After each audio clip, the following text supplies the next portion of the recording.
திருட்டுத்தனம் பண்றதுக்கு கூட ஒரு அறிவு வேணும்னு சொல்லுவாங்க. அந்த அறிவு கூட இவங்களுக்கு இல்ல.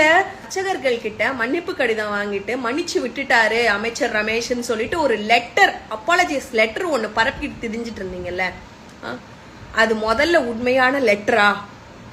ஒரு லெட்டரு கவர்மெண்ட்ல ஒரு மினிஸ்டருக்கு ஒரு லெட்டர் எழுதுறாங்க, எப்படி எழுதுவாங்க? பேசிக்கா ஒரு லெட்டர் எப்படி எழுதுவாங்க? விடுனர், பெறுனர், அதுக்கப்புறம் தான் உன் சப்ஜெக்ட் எழுதணும். அந்த லெட்டர் ஃபேக்கா ஒரு லெட்டர் கூட எழுத தெரியாத தற்குறி நீ எல்லாம் வந்து கிரிட்டிசைஸ் பண்ண வந்துட்ட. 5ஆம் கிளாஸ் படிக்கிற குழந்தைக்கு தெரியும் எப்படி ஒரு லெட்டர் எழுதணும்ட்டு.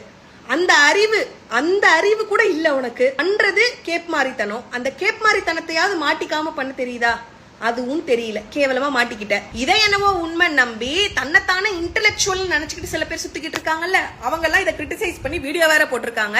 அட ஆன்லைன் டெரரிஸ்டுங்களா, முதல்ல அது லெட்டரான்னு பாத்தீங்களா? வெறும் பாடி ஆஃப் த லெட்டரை மட்டும் எழுதி வச்சிருக்காங்க. இந்த லெட்டரை யார் எழுதுறா, யாருக்கு எழுதுறா?